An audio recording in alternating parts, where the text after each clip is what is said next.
But we do have a lot on the Eagles. Let's dive into football at 4. John McMullen at JF McMullen. He appears to be the Boardwalk Honda hotline. All right, John, the coordinator spoke today, an interesting day. You had an interesting tweet that we've been discussing. I had a meltdown earlier in the show, so let's do it. Are you ready? You had a meltdown? What kind of meltdown? No, I wouldn't say a meltdown. All right, so my rant was how poorly talent evaluated this team is over the course of this season, and the notion of Mack Hollins making the team based on his special teams drives me nuts. All right? He doesn't even play. The fact that Mack Hollins was on this roster essentially because he's the gunner on the punt coverage, where there's a flag every 9 out of 10 punts anyway, so who the hell cares who's on that team? That being said, the fact that he beats somebody out for a spot because of his special teams, and once they realize that, hey, we have 3 receivers down, we need an upgrade at wide receiver, and yet they still keep him on the team based on his special teams play, to me, that is mismanagement of the roster. Yeah, well, I think there's 2 parts to it. I think if you go back, and I remember writing about this at the time, the explanation made sense. If you're the 5th wide receiver on the roster, you have to play special teams. Now, issue number 1 is Mack Hollins doesn't play special teams. That's a narrative. That has been a narrative since he was a good special teams player in college. He never turned out to be a good special teams player in the NFL. He did play, as you mentioned, he was the gunner in Miami. Early in the season, he was the gunner for a while, but Craig James has turned into their best special teams player, and they got him off the street. So you're right from that perspective, but they didn't even use him on special teams for a vast majority of the season. Well, is that because he was playing wide receiver? Well, partially, but even early in the season, I think his high was 13 special team snaps. So we're not talking about a core 4 guy even before or after when he got benched, essentially, when they came back from the bye. He was only playing a handful of snaps on offense. So they're kind of lying to you and saying he is a big part of their special teams. As I said, they threw him back out there against Miami, and then they cut him. And then the second part is, you're right. I mean, special teams has never been less important in the NFL because of all the changes. You see how many kickoff returns are even returned, any punt returns. It's just not the same. You know, back in the 15, 20 years ago, it was really impactful. Yeah. I'm not saying you can't make plays on special teams. Happens all the time. Block kicks, big plays. And you want guys who excel, but it isn't as important as it once was. No, and you're right. I mean, go ahead, John. Howie kept him because he was a 4th-round pick. That's why he kept him. Okay, yeah. Well, because if you're telling me he made the team because he plays special teams and that there was a receiver that was better than him in camp, at the beginning I could say, all right, he made special teams because he doesn't play wide receiver. But once the injury started to mount up, at that point, like the comparison I made, John, was if Brian Bremen, who was a special teams guy, if 4 linebackers got hurt, they're not playing Brian Bremen at linebacker. They're going out and saying, even though Bremen's a very good special teamer, we need a better linebacker than Bremen. They didn't do that here. They kept Hollins, and that's malpractice. The guy couldn't play. Yeah, and there's a give and take. You're right. Certainly, if that were the instance with a player like Bremen. A couple of years ago, remember, though, when Chip was still here, they had some issues at safety, and they placed Chris Maragos at safety. That didn't work out too well, by the way. He was and obviously Chris was a great special teams player. So sometimes you get in that situation where guys have to play. It generally doesn't work out too well. The second part is, if you go back to his rookie season, I mean, there was legitimate hope from this organization that Mack could turn into a decent receiver, certainly an NFL-level receiver.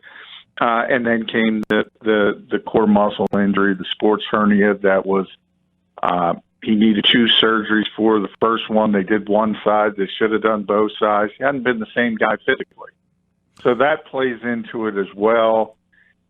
And then the third part, and this is, I don't know what tweet you're alluding to, but for the first time I've sensed some disconnect between the personnel that is the department and the coaching staff, and Mack's part of that. Andrew Sendejo is a bigger part of that. So are you suggesting that the coaching staff was not on board with them releasing Hollins? Yeah. Yes. It sounded that way from Mike Rowe. Look, I know for a fact Jim Schwartz didn't want to cut Andrew Sendejo. So that's clear cut. That's 100%. There's no guessing there. There's no speculation. That's 100%. The coaching staff wanted him on this team. Howie Roseman put his foot down. And that's his right, by the way. And you can argue he was correct. Some people can argue both ways. But the coaching staff wanted him here. In the case of Mack, by the way Mike Rowe spoke today, I get the feeling that they wanted him. And then if you're Howie's perspective, and this one where Howie, I'm firmly in Howie's camp. Because if this coaching staff wanted to play Mack Hollins over JJ, and they cut him, so to force your hand, I kind of agree with Howie there. Right. So, because, all right, essentially then Howie almost said, I'm going to cut this guy, so you have to play the guy I drafted. Is that what you're saying? Yeah, I mean, anybody remember Moneyball?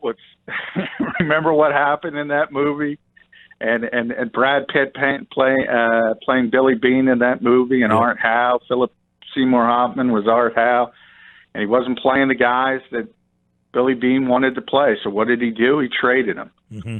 What did Howie do? And in the case of Sendejo, is for the compensatory pick. Hey, if your second-round pick isn't getting out there, how do you get him out there? Yeah. Cut the guy they're playing. Yeah. Although the second part of that is, the coaching staff had essentially benched him coming back from the bye. Greg Ward was playing a little bit more, JJ. So they had kind of figured it out, but it was taking far too long. Well, does this say then that the coaching staff has poor talent evaluation then? If they believed and kept playing Hollins week after week after week after week and no production? Well, you saw it. You saw how long they played him. They didn't have to play him. They had another alternative. And I talked about this unwillingness to play rookie players, especially on the offensive side of the ball, and them having to understand the whole offense to be contributors. I think that's a coaching problem. By no means am I absolving Howie Roseman. There's a ton of sins you can point at Howie Roseman, but in the case of Mack Hollins and how long he played at a non-productive level, yeah, that's all the coaching staff. Howie's not forcing them to play him. Yeah, because I think the perception from many was that, all right, Hollins was a special teamer, and that's why he had made the team. And my point was really, look, if that's the only reason, if that's the top reason why he made the team, that's on the coaching staff to say, look, you get me the 6 D-back or the 6 wide receiver and teach him how to cover a damn punt. You know, I can't keep this wide receiver on my team if he can't help me out, especially when it's gotten to the point where it's now affecting your $150 million quarterback because he's got a turd to throw the ball to. Well, yeah, and that's where I say you're right, but you're only right after the injuries. If you're going to the fifth at that receiver, point, you have to play special teams. There's no question. However, once the injuries pile up and you have better guys on the practice squad to play receiver, you certainly have a better rookie. Then you gotta leapfrog those guys over Mack and say you're still a special teams player because he can't play the receiver position. So I see both sides of it. Like I said, at the time, if you're going to be a fifth receiver, special teams is very important. But once he's bumped up the depth chart due to injuries, you got to change course. Yeah. You got to change the plan. And you could make an argument, John, that if they had anybody that could help them play at wide receiver, they had a shot to win the Patriots game and a shot to win the Seahawks game with any and that's the competent frustrating player. part because they do. and as I said, well, I'm not trying to say Greg Ward is a great receiver by any stretch, but he is better than Mack Hollins. And there's other guys on the practice squad that nobody knows, Marcus Green and Rob Davis and players. I don't know what they would do if they're put in a game, but I guarantee they'd be more productive than Mack Hollins. It's not hard to make that guarantee because you and I were as productive as Mack Hollins after September. I have the same number of catches Mack Hollins does. So do you. Yeah, and I'm not even in the building. You are. And I catch everyone. There's an errant Carson Wentz throw at practice every once in a while. Whatever happened to? I saw that Mark and Michelle was in for a workout. He was a guy that could he have potentially another guy who outplayed Mack, right? And could he have potentially been some sort of I don't want to say a replacement, but does he give you the same skill set as a guy like Deshaun?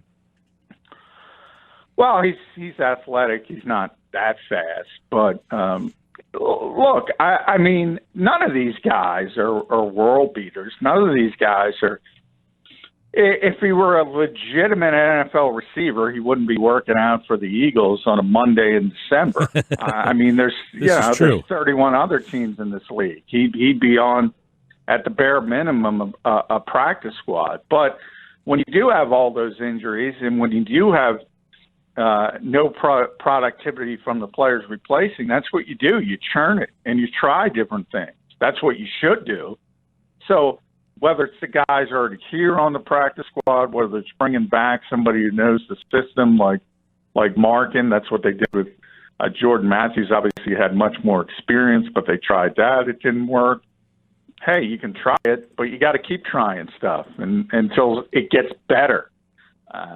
And Markin's another guy who outplayed Mack Hollins. He was here the entire offseason, the entire summer. He was a better receiver in training camp and throughout the offseason than Mack Hollins.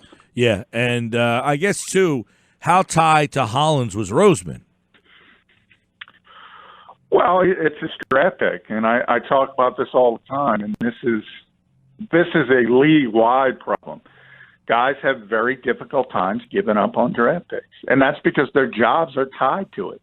So they don't want to admit mistakes, and it's very difficult to admit mistakes. Such a flawed way to think, isn't it? Like, I can't cut a guy who's not helping me because I picked that guy, instead of saying, I got to cut this guy because I picked him and he stinks.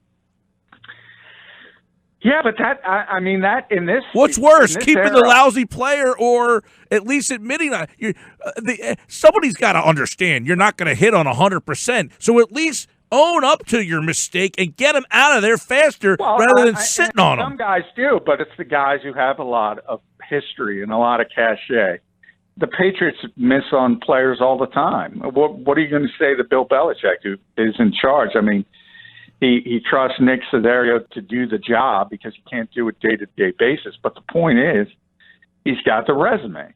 Howie has a little more rope, but before he came back for Howie point two, he didn't have any rope. And a lot of people were upset that he was back. So he doesn't have that kind of cachet, but now he's got a little bit more coming off the Super Bowl, and he should be more willing to admit mistakes, especially this is not a first-round pick. This is not a second-round pick. To me, the more egregious thing is paying Nelson Aguilar $9.4 million for a fifth-year option because he was a first-round pick. I mean, that's just dumb. Holding on to Mack Hollins, giving Donnell Pumphrey chance after chance after chance. Yeah, you should pull the plug. And it took him far too long to pull the plug on both of those players. Football for John McMullen. Today, by the way, you asked Mike Groh today about the completion percentage, if there's anything mechanically. It's one of the longer answers that he gave in the press conference because Groh typically doesn't say anything. But were you a little intrigued by what he had to say there? Like, did it raise his answer, give you some thought that maybe they think there's something up with his mechanics? Yeah, they do. You can I mean, as far as, Jim Schwartz, I always joke that Jim commands a room, and he refers today. It's like a lounge singer opening up for Sinatra or vice versa. And Jim, as I say, he just commands a room. He understands the situation. He understands his defense imploded. He understands how to handle the situation. He takes responsibility. And then he goes on and spins it the way he wants to spin it. Mike's not as experienced. Mike is not as good. People are going to kill him. His demeanor today seemed depressed. He seemed a little bit despondent about what's going on. And yeah, that was one of the few answers he got going. But he really, you could tell him he was struggling to say yes, but he didn't want to say yes. And he doesn't have that confidence to say yes. And I think anyone who has seen Carson Wentz and seen some of the mechanical issues, especially on short and intermediate throws, but also some deep balls. He hasn't been consistent getting the ball down the field when he does put it down the field at times. Something's going on. It's a bad situation down there from an offensive standpoint right now, and everybody's trying to bail a leaking ship out and throw the water overboard and keep going. And Mike had a really difficult time doing that today. All right, let's go to Jim Schwartz today, because you said he owned it. He owned up to some of the mistakes and some of the things, but did he stubbornly do it? Like, hey, because I was kind of reading some of I haven't seen the whole transcript yet, but, saying, well, we tried to play some cover 2 against the Green Bay Packers, and that didn't go so well. Like, it seemed like, it was our fault. We'll own it. But it still kind of seems stubbornly. Yeah, I don't think there's any question it was stubborn. And he mentioned Jalen Mills and Ronald Darby deserved the opportunity. And by the way, I agree with that part of it. I mean, there were people saying, try Rasul Douglas because he's big. But they deserve to be playing over Rasul Douglas. They've proven that, and they deserve the opportunity to right the ship, as he kind of said, and figure it out.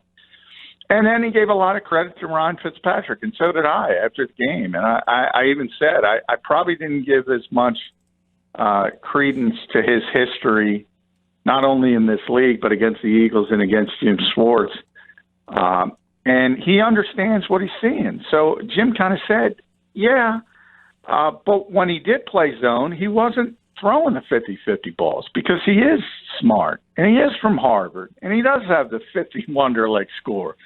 And he can read coverages, and he just went in another direction, and that's why Gesicki had a huge game. And it was just, and he kind of said it was just one of those days. You have to hope he's right. It was just Ryan Fitzpatrick getting hot, Ryan Fitzpatrick understanding what was going on, and every time he saw press coverage, he threw 13 50-50 balls, according to Jim. 9 of them worked. And the second part of that is Devontae Parker. I mean, he just had a day. He had a game. He was just hot. Yeah. And the Eagles weren't stopping him. Yeah. And then that leads us into this. Is it a benefit or a detriment that Eli Manning likely will play Monday night? Could be either. It could get really ugly. It could be better. I mean, there's such a difference between the quarterbacks because Daniel Jones is so much more mobile, and that brings zone read option into play. He also is willing to hold on to the football longer, extend plays, and that's where you see he's been historically bad when it comes to fumbling.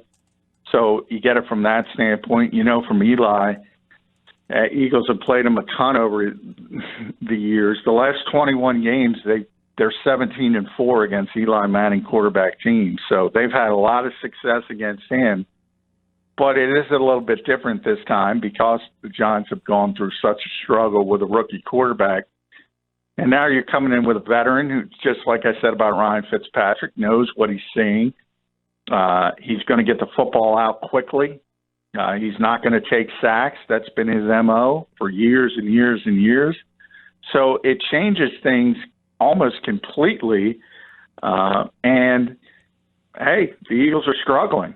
So you could see anything happening at this point. This is the perfect script for Eli. I sat out all year. I come back, and I knock this team out of the playoffs. The fan base who doesn't respect me at all. Yeah, I think the link might implode if Eli beats the Eagles, especially, as I mentioned, with that history. Well, they beat them 5 in a row and 9 out of 10. Yeah, 17 out of 21 as well, if you want to go back. That's a long time. They generally dominate Eli Manning. Yep. But he has had all this time to take a step back, and who knows if he's rejuvenated, if he comes in and maybe he gives a spark to a team that looked like they were already on vacation. Maybe this is the spark they need. You've been around this team for a while, the highest of the Super Bowls and some bad teams as well. Talking to guys like Jason Kelce, some of the more veteran players, do you sense that, man, this just isn't our year, we just want to get to the end line and start over? Or is there some rejuvenation with these final 4 games and still having a shot? Tough to tell. I mean, this was the first day of the week we had locker room access, and locker room access today was Jason Kelce and Camus Grugier-Hill. Everybody else got the heck out of there. And is that telling? You know, a little bit. I mean, always this is, you know, because it's Monday night, this is a typical Tuesday, and the Tuesday locker room is always less than the Wednesday, which is the big practice day of the week, which will now be Thursday. So if you can keep that straight, but yeah, I mean, it was far less than usual, and there are guys that aren't happy with the way things are going. That's not necessarily a bad thing, though. No, that's a good thing. Yeah, if you use that and you continue to fight, there's no reason not to continue to fight. It's not a situation where you can't see light at the end of the tunnel. It's evident, and Camus said today, I mean, the playoffs start Monday night for the Eagles. I mean, they have to win. They're all playoff games. They have to win them all. Just to clarify, if the Eagles were to win out, they would win the division based on the record of common opponents, correct? Yes.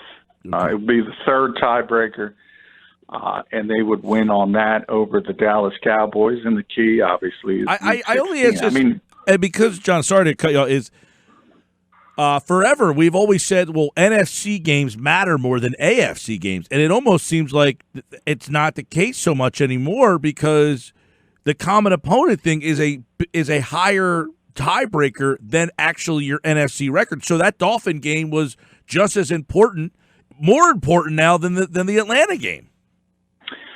Yeah, yeah, you're right, because it's head-to-head and then it's common opponents. So you can make an argument to that. I mean, usually you don't have to get down to the third tiebreaker. So certainly that could be, you know, you could start paying more attention to each team that both teams are playing, because if you win one and the Cowboys lose it, it could mean something down the road. Yeah, I think it's fair to say that. That's kind of changed, though, from you're like, well, you'd rather lose the Seahawks game than the Patriots game. Well, actually, it was reversed this year because the Cowboys didn't play the Seahawks, but they did have a common opponent with the Patriots. So beating the Patriots would have actually been better than beating the Seahawks. Yeah, you're right. And that's the thing. Usually you don't have to go that low. Usually head-to-head will decide it, or division games will decide it. So usually you don't even get down to that point. In this situation, the stars are aligning correctly, and that would be what would put the Eagles over the top if they're able to win out from this point. John McMullen at JF McMullen. He, like all guests, appear via the Boardwalk Hunt Hotline. We talk football at 4 every single day right here on the Sports Bash Live on 97.3 ESPN, the free mobile app. Thank you, pal. All right, thanks, Mike.